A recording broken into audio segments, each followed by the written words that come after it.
Hello मेरे प्यारे बच्चों, मेरा नाम दीपक कुमार सरोज है। आज का हमारा जो लेक्चर है वो चल रहा है क्लास 12th डिफरेंशियल इक्वेशन। पिछले लेक्चर में हमने देखा था कि डिफरेंशियल इक्वेशन क्या होता है, उसके जनरल सॉल्यूशन और पार्टिकुलर सॉल्यूशन। इस लेक्चर में हम देखेंगे कि किसी भी डिफरेंशियल इक्वेशन को कैसे सॉल्व किया जाता है। तो मेथड उसके देखेंगे कि सॉल्विंग जो फर्स्ट ऑर्डर होता है डिफरेंशियल इक्वेशन और फर्स्ट डिग्री डिफरेंशियल इक्वेशन होता है। First order first degree differential मतलब अपना इस टाइप का कोई भी इक्वेशन है, ठीक है। इस टाइप का अगर कोई इक्वेशन है, यहाँ पर देखो ऑर्डर क्या है अपने फर्स्ट है और डिग्री क्या है फर्स्ट है। तो इस टाइप के जो भी डिफरेंशियल इक्वेशन रहेंगे उनको सॉल्व किया गया, उनको कैसे सॉल्व किया जाता है। तो उसके मेथड जो है अपने तीन मेथड है। किसी भी डिफरेंशियल इक्वेशन को सॉल्व करने के तीन मेथड है। तो यहाँ पर डिफरेंशियल इक्वेशन पहला मेथड है differential equation with variable separable. पहला है differential equation with variable separable, इसमें क्या होता है वेरिएबल को सेपरेट किया जाता है।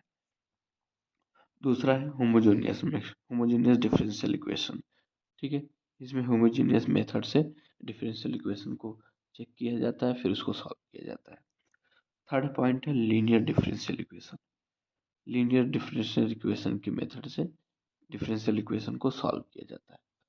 इस लेक्चर में हम देखेंगे बच्चों कि डिफरेंशियल इक्वेशन को वेरिएबल सेपरेबल के मेथड से कैसे सॉल्व करते हैं, ठीक है। तो स्टार्ट करते हैं।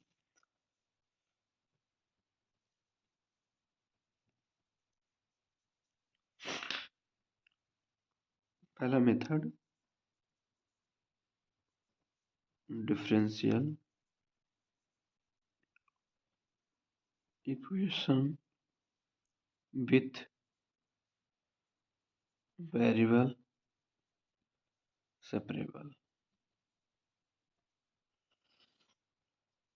सपोज करते हैं कि अपने पास एक वेरिएबल है इस फॉर्म में, इस तरीके के फॉर्म में अपने पास एक वेरिएबल है। तो यहाँ पर फंक्शन जो है वो y के फंक्शन में है एक, और एक x के है। तो इसमें क्या होता है डिफरेंशियल इक्वेशन में क्या होता है वेरिएबल सेपरेट करते हैं। Variable separate in the sense पहले जो dy बाई डी एक्स है उसको क्या करेंगे एक तरफ ले लेंगे, या तो dy को एक तरफ रखो और dx को एक तरफ रखो। तो यहाँ पर dy को इधर रखते हैं और इसको उधर कर देते हैं। तो यह y और gx यहाँ हो जाएगा dx। अब जो है दूसरा काम यह है कि dx के साथ सिर्फ x के फंक्शन होने चाहिए और dy के साथ सिर्फ hy के फंक्शन होने चाहिए। तो gx जो है वो dx के साथ तो है, इसको घुमा के इधर भेज दो तो यहाँ मल्टीप्लाई इधर जाके क्या हो जाएगा डिवाइड हो जाएगा। तो ये हो जाएगा gx और dx। यहाँ पर आप देखेंगे कि पहले हमारा जो dy बाई डी एक्स था अलग था और उनके जो फंक्शन थे वो अलग थे। अब देखिए यहाँ पर dy के साथ y का फंक्शन आ गया है और dx के साथ x का फंक्शन आ गया है। तो वेरिएबल सेपरेबल इसे ही कहते हैं कि आपके जो dy बाई डी एक्स है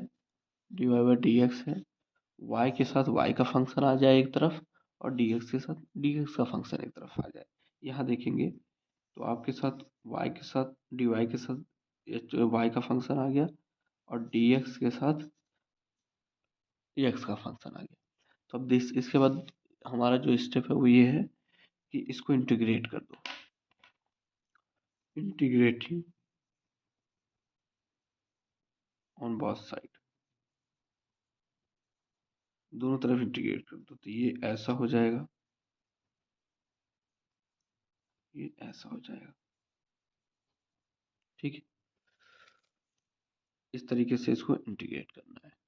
तो पहला हमारा काम रहेगा जब इसको इंटीग्रेट करोगे तो मान लो अपना इस तरीके का फंक्शन आ गया और ये इस तरीके का फंक्शन आ गया, ठीक है। तो ये अपना कांस्टेंट है, हमें पता ही है कि इसको बोलते हैं कांस्टेंट।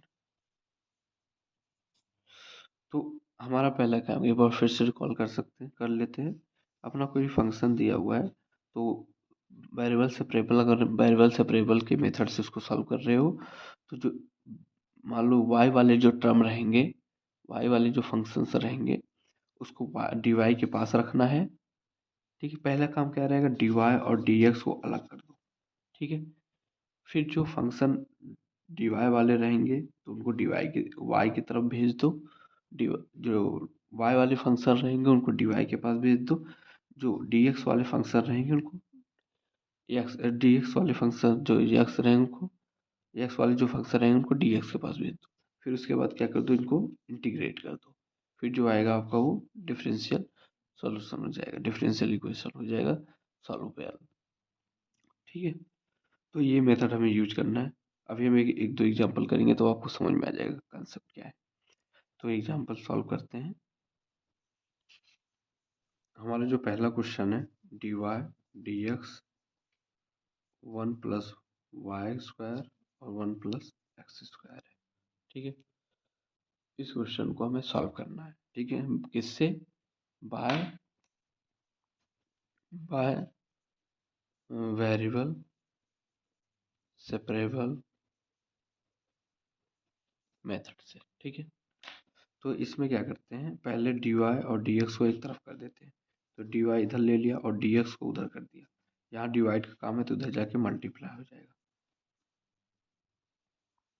तो यहाँ हो गया dx।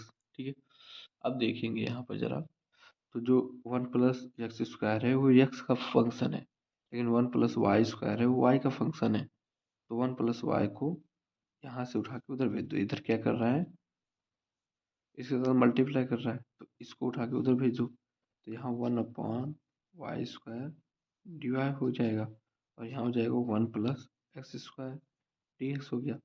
अब यहाँ पर आप देखिए, जो फंक्शन है dy का dy की तरफ आ चुका है, जो dx का फंक्शन था वो dx की तरफ आ गया है। एक बार फिर से देखिए, dy/dx था। ठीक है, ये अपना क्वेश्चन था। यहाँ पर आपको क्या करना था, पहला कंसेप्ट हमारा था कि dy के पास y का फंक्शन जाना चाहिए और dx के पास dx का फंक्शन जाना चाहिए। तो इसको हमने अलग कर दिया। तो उसके बाद देखा कि यहाँ 1 प्लस एक्स स्क्वायर तो x का फंक्शन है, लेकिन 1 प्लस वाई स्क्वायर तो x का नहीं फंक्शन है, y का है। तो इसको घुमा के हमने इस साइड कर दिया। ठीक है, तो ये अपना अलग हो गया। अब उसके बाद क्या करना है, इंटीग्रेट करना है, इंटीग्रेटिंग ऑन बोथ साइड। ठीक है, तो यहाँ पर इंटीग्रेशन अप्लाई कर दिया हमने, तो ये हो गया। यहाँ पर इंटीग्रेशन अप्लाई कर दिया तो ये हो गया। ठीक है, dx। तो अब उसके बाद हमें पता है एक कंसेप्ट कि अगर हमारा ऐसा कुछ इक्वेशन है, ठीक है, तो इसका जो इंटीग्रेशन होता है वो tan इनवर्स x होता है। ठीक है, यहाँ अगर x है तो यहाँ x आ जाएगा। ठीक है, अगर x है तो x के dx के रिस्पेक्ट में इंटीग्रेट होगा, अगर y है तो y के dy के रिस्पेक्ट में इंटीग्रेट होगा, ये हमें पता है। तो यहाँ जब अप्लाई करेंगे हम, तो 1 प्लस वाई स्क्वायर dy है तो ये हो जाएगा tan इनवर्स y, और ये हो जाएगा tan इनवर्स x और ये c। ठीक है, तो ये पूरी तरीके से इंटीग्रेट हो चुका है। तो ये है अपना फाइनल सॉल्यूशन। ठीक है, ये अपना क्या है, फाइनल सॉल्यूशन है। तो इस तरीके से हमें सेपरेबल का मेथड यूज करके क्वेश्चन को सॉल्व करना है। ठीक है, अब इस पर एक क्वेश्चन और हम सॉल्व कर लेते हैं ताकि आपको और अच्छे से समझ में आ जाए। ठीक है, हमारा दूसरा क्वेश्चन है sec x tan y dx plus sec dy tan x dy equal to 0। अब हमारा दूसरा क्वेश्चन ये है बच्चों। तो इसमें हमारा क्या काम है कि dy को और dx को एक तरफ भेजो। तो यहाँ देखो, यहाँ पर dx का फंक्शन है, ठीक है, और यहाँ dy का फंक्शन है। तो अपना जो काम है, dy एक तरफ करना है, dx एक तरफ करना है। ठीक है, तो dy वाले इधर ही है तो इस वाले फंक्शन को, पूरे के पूरे फंक्शन को इधर से इधर जीरो के उस साइड भेज दो। यहाँ पर देखो प्लस में है तो उधर जाके क्या हो जाएगा, माइनस में हो जाएगा। तो sec square Y ten X और डी वाई, और यहाँ हो जाएगा minus sec square X ten Y D X. देखो, अब यहाँ देखो मेरे प्यारे बच्चों, यहाँ पर जो है dx के साथ तो x का फंक्शन है, ठीक है, ओके, लेकिन y भी है, तो इसको हमें इधर भेजना है। अब यहाँ पर देखो dy के साथ y का फंक्शन तो है, लेकिन x का भी फंक्शन है, इसको उधर भेजना है। तो एक एक करके करते हैं, तो पहले इसको इधर भेजते हैं। तो sec square Y ten X D Y, यहाँ आ गया अपना टेन वाई आ गया, इधर है minus sec square X D X. अब यहाँ डी टेन एक्स है, तो इसको उधर भेज दो।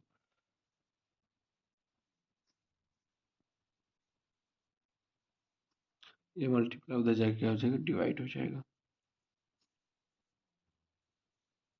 D x.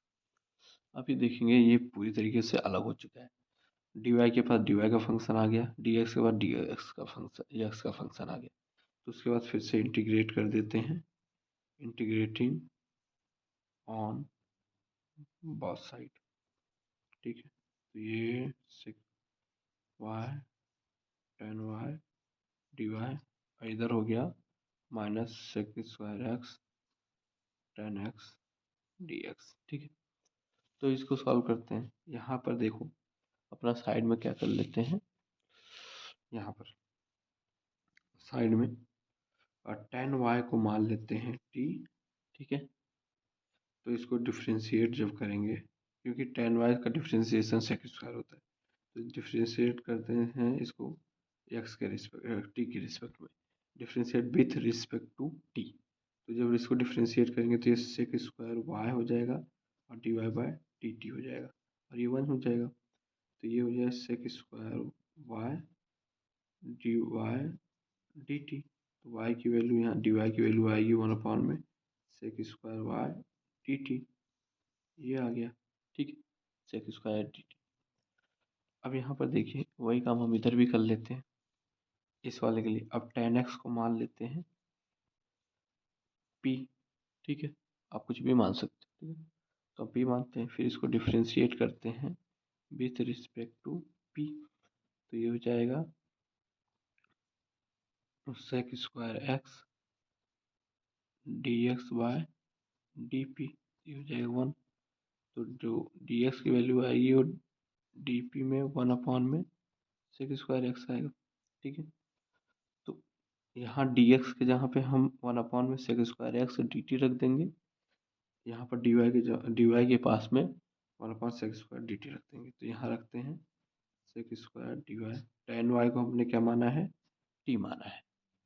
तो ये हो गया टी, और डी वाई की जगह पे क्या आ जाएगा, वन अपॉन में sec square Y D T.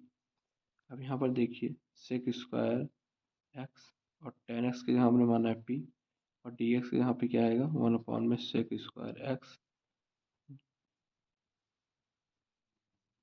D P, ठीक है। तो यहाँ सेक स्क्वायर कैंसिल हो गया, सेक वाई वाई से सेक स्क्वायर कैंसिल हो गया, तो यहाँ one upon T D T बचा, और यहाँ minus one upon P D P बचा, ठीक है। तो यहाँ पर जो आएगा इसका लॉग टी हो जाएगा, ये हो जाएगा माइनस लॉग टी हो लॉग पी हो जाएगा, और ये प्लस लॉग सी हो जाएगा, ठीक है। अगर मान लो दोनों के जितने भी इंटीग्रेशन है सब लॉग में आ रहा है, तो कांस्टेंट भी हमें लॉग में लेना है। तो यहाँ पर हम वैल्यू जब पुट करेंगे, तो टेन टी अपन ने क्या माना था, टेन वाई, इसको इधर लेकर आ जाओ, प्लस हो जाएगा लॉग पी की वैल्यू अपन क्या रख देंगे, टेन एक्स, और ये हो गया लॉग सी। तो यहाँ पर अब हमें पता है जो log A plus log B का मतलब होता है log A multiply log B, ठीक है। तो यहाँ पर देखिए log ten Y ten X है, तो ये जाएगा log ten Y multiply log ten X equal to log C, ठीक है। तो इसका जो सॉल्व होता है यहीं पर हम कर दे रहे हैं सॉल्व, ठीक है। तो यहाँ पर जो हो जाएगा, अब लॉग से लॉग कैंसिल, ठीक है। तो ये हो जाएगा ten X ten Y equal to C, ठीक है। तो ये हमारा जो है फाइनल आंसर है, ठीक है। एक बार रिकॉल कर लेते हैं, ठीक है। हमारा ये क्वेश्चन था, ये हमारा क्वेश्चन था, ठीक है। यहाँ पर sec square X tan y dx था, sec square y tan x dy था, ठीक है। तो हमें क्या करना था, एक तरफ dy लेना है, एक तरफ dx लेना है उसके फंक्शन, ठीक है। फिर हमने क्या किया, dy को एक तरफ रखा और dx को उठा के एक तरफ भेज दिया, और इक्वल के उस साइड। यहाँ पर अगर प्लस में है तो उसे जाके माइनस हो जाएगा, ठीक है। उसके बाद हमने देखा कि यहाँ यहाँ पर देखिए dx के साथ x का फंक्शन तो है, लेकिन y का भी फंक्शन, तो उसको यहाँ से उठा के y के dy के पास भेजना है, ठीक है। तो यहाँ भेज दिया। यहाँ देखो tan x का फंक्शन था, तो लेकिन ये तो x dx के साथ होना चाहिए था, तो इसको यहाँ से उठा के यहाँ भेज दिया। तो अब देखो दोनों अलग हो चुके हैं, और dy के साथ पूरे के पूरे y के फंक्शन आ गए हैं, और dx के साथ पूरे के पूरे एक्स के फंक्शन आ गए। तो उसके बाद हमने क्या कर दिया, इंटीग्रेट कर दिया बहुत साइड। तो एक्स से square D tan x dy हो गया, इधर ये हो गया। तो यहाँ पर अपन ने क्या किया, tan y को अपन ने क्या मान लिया, tan y equal to T मान लिया। फिर उसको डिफ्रेंशिएट कर दिया तो हमारी वैल्यू ये आ गई, ठीक है। अब यहाँ पर tan x था, इसको हमने p मान लिया। फिर यहाँ को डिफ्रेंशिएट किया तो अपना वैल्यू ये आ गया।